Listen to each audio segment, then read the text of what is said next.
அடுத்து 600வது கேள்வி. இந்திய அரசியலமைப்பு சபை வரைவு குழுவை எப்பொழுது அமைத்தது? இதற்கு சரியான பதில் ஆகஸ்ட் 1947. 601. இந்தியாவின் அரசியலமைப்பு சட்டம் எப்போது ஏற்றுக்கொள்ளப்பட்டது? நவம்பர் 26, 1949. இந்திய அரசியலமைப்பு சட்டம் எப்போது நடைமுறைக்கு வந்தது? ஜனவரி 26, 1950. 603. ஜனவரி 26ஆம் தேதியை குடியரசு நாள் என்று கொண்டாடுவதற்கு முக்கிய காரணம் என்ன? காரணம் 1930ஆம் ஆண்டு பூர்ண சுயராஜ்ய நாள் கொண்டாடப்பட்டது. அதன் நினைவாக. காந்திஜி 1948 சுட்டுக் கொல்லப்பட்ட போது யார் அவரை சுட்டுக் கொன்றார்? சரியான பதில் நாதுராம் கோட்சே. அடுத்து 605. இந்திய தேசிய இயக்கத்தில் வரலாற்று பாடத்திட்டம் பொதுவாக எந்த காலம் வரை உள்ளடக்கப்பட்டுள்ளது? ஏன்னா 1885 முதல் 1947 வரை இந்திய தேசிய இயக்கம். அடுத்து 606. இந்திய தேசிய காங்கிரசின் எந்த கொள்கை அடிப்படையில் மிதவாதிகள் பிரிட்டிஷ் அரசுடன் ஒத்துழைத்தனர்? சரியான பதில் அரசியலமைப்பு சீர்திருத்தங்கள், கான்ஸ்டிடியூஷனல் அஜிடேஷன். மிதவாதிகள் தங்கள் கோரிக்கைகளை ஆங்கிலேய அரசிடம் சமர்ப்பிக்க பயன்படுத்திய முறை எது? மன்றாடுதல், மனுக்கள் மற்றும் எதிர்ப்பு. 1906ஆம் ஆண்டு கல்கத்தா காங்கிரஸ் மாநாட்டில் தாதாபாய் நவ்ரோஜி எதை லட்சியமாக அறிவித்தார்? சுயராஜ்யம், அதாவது ஸ்வராஜ், தன்னாட்சி. வங்காள பிரிவினைக்கு ஆதரவாக இருந்த முஸ்லீம் லீக்கின் முக்கிய தலைவர் யார்? சர் சையத் அகமது கான். சம்ரான் சத்தியாகிரகம் எந்த மாநிலத்தில் நடந்தது? சரியான பதில் பீகார்.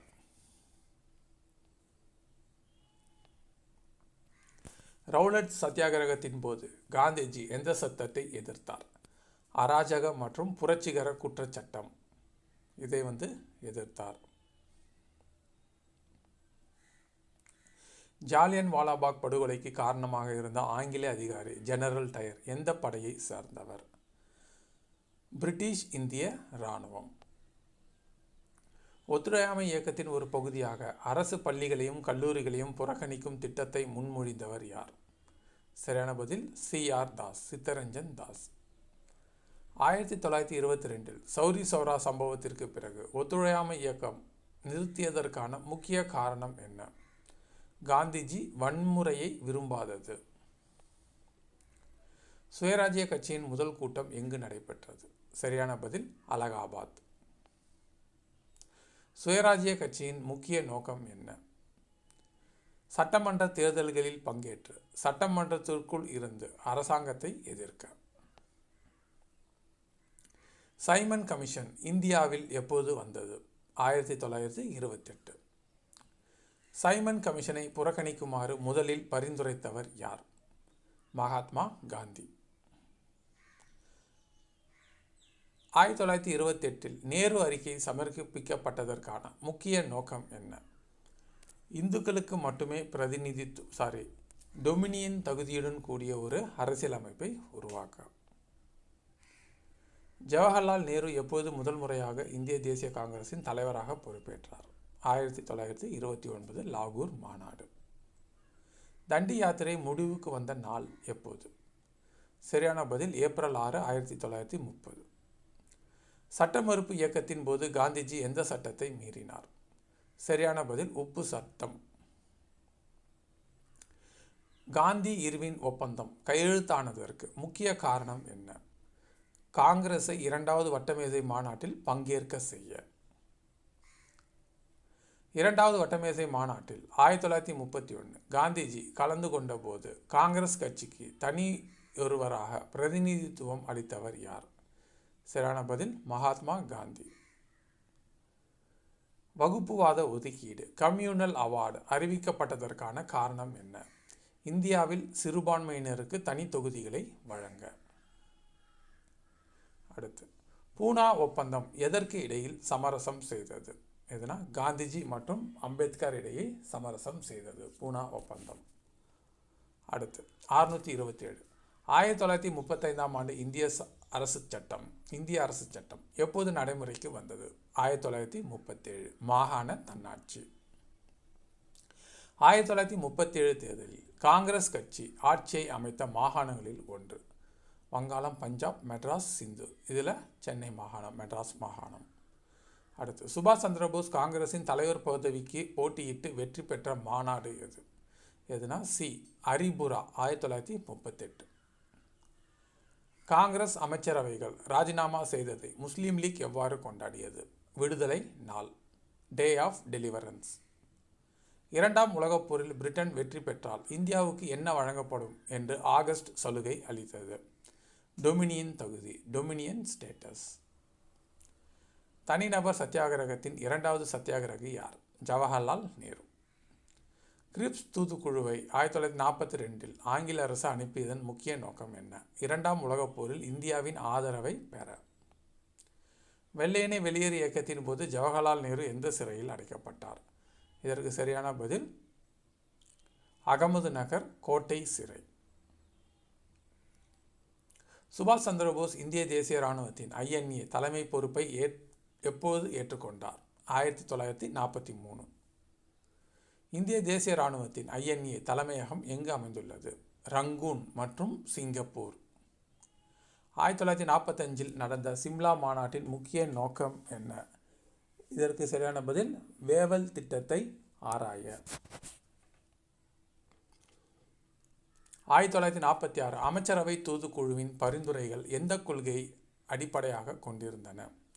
இந்தியாவின் ஒருமைப்பாடு, பிளவுபடுத்தாமல் இருத்தல் அப்படின்றத குறிப்பாக கொண்டிருந்தது. அரசியலமைப்பு சபை தேர்தல்களில் காங்கிரஸ் கட்சி எத்தனை இடங்களை வென்றது? எதுனா 208 இடங்களை வென்றது. 1946 இடைக்கால அரசாங்கம் அமைக்கப்பட்ட போது அதன் தலைவர் யார்? சரியான பதில் வைஸ்ராய் வேவல் பிரபு. நேரடி நடவடிக்கை நாள் ஆகஸ்ட் 16, 1946 எந்த அமைப்பின் அறிவிப்பாகும்? யார்னா முஸ்லீம் லீக்கோட அறிவிப்பு. மவுண்ட் பேட்டன் பிரபு எப்பொழுது இந்தியாவுக்கு அதிகாரத்தை மாற்றிக் கொடுப்பதற்கான திட்டத்தை அறிவித்தார்? சரியான பதில் ஜூன் 3, 1947. இந்திய சுதந்திர சட்டம் எப்பொழுது பிரிட்டிஷ் பாராளுமன்றத்தில் நிறைவேற்றப்பட்டது? ஜூலை 18, 1947. சுதேச அரசுகளை ஒருங்கிணைக்கும் பணியில் சர்தார் வல்லபாய் பட்டேல் பயன்படுத்திய இரும்பு மனிதன், அதாவது அயன்மேன் என்ற அடைமொழியை கொடுத்தவர் யார்? இதற்கு சரியான பதில் சரோஜினி நாயுடு அம்மையார். சுதந்திர இந்தியாவில் அமைக்கப்பட்ட முதல் அமைச்சரவையில் 1947 நிதி அமைச்சராக பணியாற்றியவர் யார்? யார்னா சுதந்திர இந்தியாவில் பார்க்கும்போது RK சண்முகம் செட்டியார். இந்திய தேசிய காங்கிரசின் எந்த தலைவர் தனது அரசியல் தத்துவத்தில் இறுதியான இலக்கு முழு சுதந்திரமே என்று நம்பினார்? அதனால் முதலில் படிப்படியான சீர்திருத்தங்கள் தேவை என்றார். யார்னா கோபாலகிருஷ்ண கோகலே. வங்காள பிரிவினைக்கு எதிரான சுதேசி இயக்கம் எப்பொழுது தொடங்கப்பட்டது? 1905. வங்க பிரிவினையும் சுதேசி இயக்கமும் ஒன்றோடு ஒன்று தொடர்புடையன. சுதேசி மூமெண்ட். சுதேசி இயக்கத்தின் போது இந்திய பாடகர்கள் எந்த பாடலை பாடி மக்களை திரட்டினர்? சரியான பதில் வந்தே மாதரம். 1907ஆம் ஆண்டு காங்கிரஸ் சூரத் மாநாட்டில் மிதவாதிகள் மற்றும் தீவிரவாதிகள் மோதிக்கொண்டதற்கான முக்கிய காரணம் காங்கிரஸ் தலைவர் பதவி மற்றும் சுதேசி இயக்கத்தின் நோக்கம். அடுத்து மிண்டோ மார்லி சீர்திருத்தங்கள் 1909 மூலம் முஸ்லீம்களுக்கு தனி தொகுதி முறை வழங்கப்பட்டதன் முக்கிய நோக்கம் என்ன? இதற்கு பிரித்தாளும் கொள்கையை தீவிரப்படுத்துதல் ஆங்கிலேய அரசின்.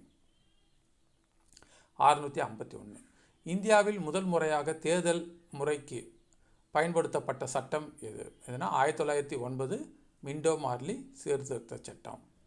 அடுத்து 1916ஆம் ஆண்டு லக்னோ மாநாட்டில் காங்கிரஸ் தலைவர் யார்? அம்பிகா சரண் மஜும்தார். 1917 சம்பரான் சத்தியாகிரகத்தை தொடங்கும் போது அது எந்த முறையிலான சாகுபடியை எதிர்த்தது? கருநீல சாயப்பயிர் இண்டிகோ ஹவுரி. 1919ஆம் ஆண்டு மாண்டேகு செம்ஸ்போர்ட் சீர்திருத்த சட்டத்தின் முக்கிய அம்சம் என்ன? இதற்கு சரியான பதில் மாகாணங்களில் இரட்டை ஆட்சி டையார்கி. ஒத்துழையாமை இயக்கத்தின் போது காந்திஜி எந்த விருதை ஆங்கிலேய அரசிடம் திருப்பி அளித்தார்? கெய்சர் ஹிந்த். சௌரி சௌரா சம்பவத்திற்கு பிறகு மகாத்மா காந்தி எங்கு கைது செய்யப்பட்டு சிறையில் அடைக்கப்பட்டார்? சபர்மதி அதாவது அகமதாபாத் சிறையில் அடைக்கப்பட்டார். சுயராஜ்ய கட்சியின் தலைவர் CR தாஸின் மற்றொரு பெயர் என்னன்னா தேசபந்து என்று அழைக்கப்பட்டார். லோகமானியா என்று அழைக்கப்பட்டவர் திலகர். 1927 சைமன் கமிஷன் எந்த இந்திய தலைவரும் இல்லாததால் அது இந்திய அரசியலமைப்புக்கான தீர்வுகளை கண்டறிய தவறியதற்கான முக்கிய காரணம் என்ன? இந்திய மக்களின் நம்பிக்கையை பெறாதது. ஜவஹர்லால் நேரு எந்த மாநாட்டில் பூர்ண சுயராஜ்ய தீர்மானத்தை நிறைவேற்றினார்? லாகூர், 1929. 660. காந்திஜி 1930 சட்ட மறுப்பு இயக்கத்தை தொடங்க வைஸ்ராய்க்கு அனுப்பிய முக்கிய கடிதத்தில் எத்தனை கோரிக்கைகள் இருந்தன? சரியான பதில் 11 கோரிக்கைகள் இருந்தன. 661. தண்டி யாத்திரையின் போது மகாத்மா காந்தி கைது செய்யப்பட்ட பிறகு சட்ட மறுப்பு இயக்கம் நாடு முழுவதும் பரவ உதவிய முக்கிய தலைவர்கள் யார்? சரியான பதில் சரோஜினி நாயுடு.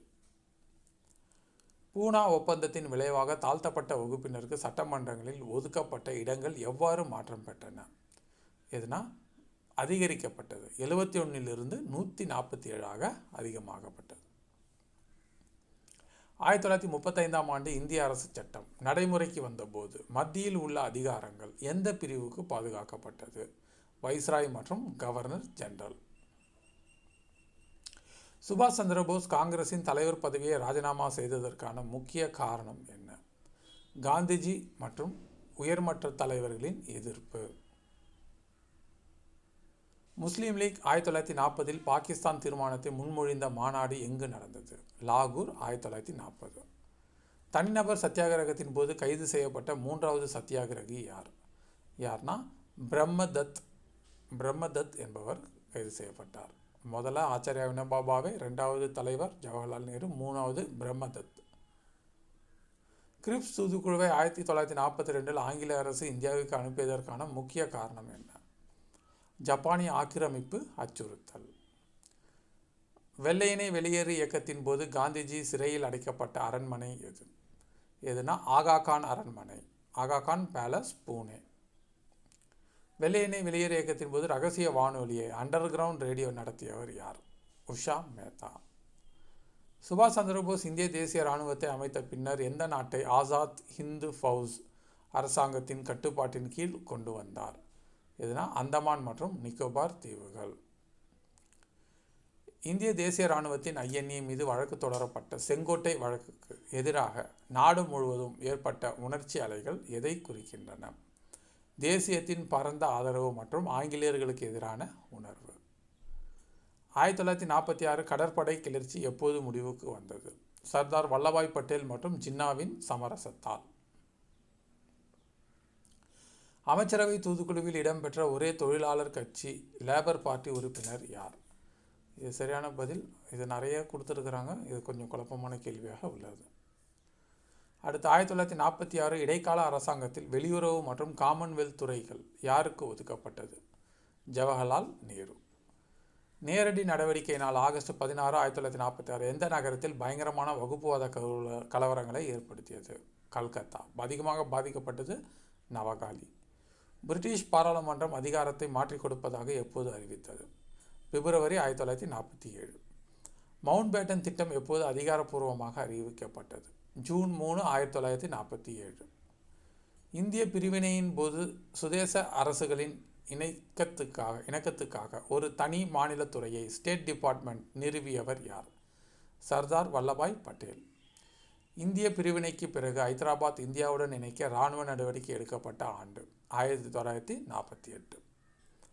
காஷ்மீர் மன்னர் ஹரிசிங் இந்தியாவுடன் இணைத்த போது காஷ்மீருக்கு எந்த சிறப்பு சலுகை வழங்கப்பட்டது? அரசியலமைப்பு 370வது பிரிவின் கீழ் சிறப்பு தகுதி. இந்தியாவின் அரசியலமைப்பு சபையில் லட்சிய தீர்மானத்தை அப்ஜெக்டிவ் ரிசொல்யூஷன் தீர்மானத்தை நிறைவேற்றியதன் விளைவு என்ன? அரசியலமைப்பின் முகவுரையாக பிரியாம்பிளாக மாறியது. அடுத்து இந்திய அரசியலமைப்பை உருவாக்க எவ்வளவு காலமானது? 2 வருடங்கள், 11 மாதங்கள், 18 நாட்கள். இந்திய அரசியலமைப்பு சட்டம் கையெழுத்தான போது எத்தனை உறுப்பினர்கள் அதில் கையெழுத்திட்டனர்? 284. இந்திய தேசிய காங்கிரசின் முக்கிய கோரிக்கையான சிவில் சர்வீஸ் தேர்வுகளை இந்தியாவிலும் நடத்தப்பட வேண்டும் என்று எப்பொழுது ஏற்கப்பட்டது? சரியான பதில் 1919 மாண்டேகு செம்ஸ்போர்ட் சீர்திருத்தம். அடுத்தது, வங்காள பிரிவினைக்கு எதிராக சுதேசி இயக்கத்தின் போது வங்காளத்தில் தேசிய கல்வியின் தந்தை என்று அழைக்கப்படுபவர் யார்? யார்னா அரவிந்த கோஷ். 686வது கேள்வி. இந்திய தேசிய காங்கிரசின் முதல் பெண் தலைவராக ஃபர்ஸ்ட் உமன் பிரசிடென்ட் இருந்த அன்னி பெசன்ட் அம்மையார் எந்த நாட்டை சார்ந்தவர்? அயர்லாந்து. இந்திய தேசிய காங்கிரசின் முதல் இந்திய பெண் தலைவராக ஃபர்ஸ்ட் இந்தியன் உமன் பிரசிடென்ட் பணியாற்றியவர் யார்? சரோஜினி நாயுடு, 1925. 688. நாட்டின் சேவகர்கள் சங்கம் சர்வன்ஸ் ஆஃப் இந்தியன் சொசைட்டி என்ற அமைப்பை 1905 நிறுவியவர் யார்? கோபாலகிருஷ்ண கோகலே. பாலகங்காதர திலகர் மிதவாதிகளை எதிர்த்து நடத்திய பத்திரிகைகளில் ஒன்று எது? கேசரி. 1905ஆம் ஆண்டு வங்கப் பிரிவினையின் போது வங்காளத்தின் ஆளுநராக இருந்தவர் யார்? கர்சன் பிரபு. சுதேசி இயக்கத்தின் போது அரவிந்த கோஷ் தொடங்கிய பத்திரிகை எது? வந்தே மாதரம். சுதேசி இயக்கத்தின் போது அரவிந்த கோஷ் தொடங்கிய பத்திரிகை வந்தே மாதரம். 1907 சூரத் மாநாட்டின் போது மிதவாதிகளுக்கும் தலைமை தாங்கியவர் யார்? யார்னா ராஷ் பிகாரி கோஷ். முஸ்லீம் லீக் எந்த ஆண்டு டாக்காவில், தற்போது டாக்கா வங்கதேசமாக நிறுவப்பட்டது? வங்கதேச தலைநகரம் நிறுவப்பட்டது 1906. 1911 வங்க பிரிவினை ரத்து செய்யப்பட்ட போது இந்தியாவின் தலைநகரம் கல்கத்தாவிலிருந்து எங்கு மாற்றப்பட்டது? டெல்லி. லக்னோ ஒப்பந்தம் 1916 எதற்கு சாதகமான அம்சங்களை கொண்டிருந்தது? முஸ்லீம் லீக்குக்கு தனி தொகுதி முறையை காங்கிரஸ் ஏற்றுக்கொண்டது. அன்னி பெசன்ட் அம்மையார் தொடங்கிய நியூ இந்தியா பத்திரிகையின் நோக்கம் என்னன்னா தன்னாட்சி இயக்கத்தை, அதாவது ஹோம் ரூல் மூமெண்ட்டை ஊக்குவிக்க. கேதா சத்தியாகிரகம் 1918 குஜராத்தில் ஏன் நடைபெற்றது? பயிர்கள் தோல்வியடைந்த போதிலும் வரி தள்ளுபடி செய்ய மறுத்ததால். பயிர் விளையாத போதும் வரி செலுத்த கட்டாயப்படுத்தப்பட்டதால். அடுத்து, ரவுலட் சட்டம் 1919 கொண்டு வரப்பட்டதன் முக்கிய நோக்கம் என்ன? புரட்சிகர நடவடிக்கைகளை ஒடுக்க. அடுத்து, ஒத்துழையாமை இயக்கத்தை தொடங்குவதற்கு முன் இந்திய மக்கள் மத்தியில் ஒரு அமைதியான புரட்சியை உருவாக்க காந்திஜி விரும்பியதன் நோக்கம் என்னன்னா சத்தியாகிரகம் மற்றும் அகிம்சை கொள்கையை வலியுறுத்த. அடுத்து 70வது கேள்வி. கிலாபத் இயக்கம் இந்தியாவில் எப்பொழுது நிறுத்தப்பட்டது? எப்போனா 1924. துருக்கியில் கலீஃபா பதவி நீக்கம் செய்யப்பட்டதால். அதோடு நின்றுடுச்சு. நன்றி. இதோட தொடர்ச்சியாக பார்க்கலாம்.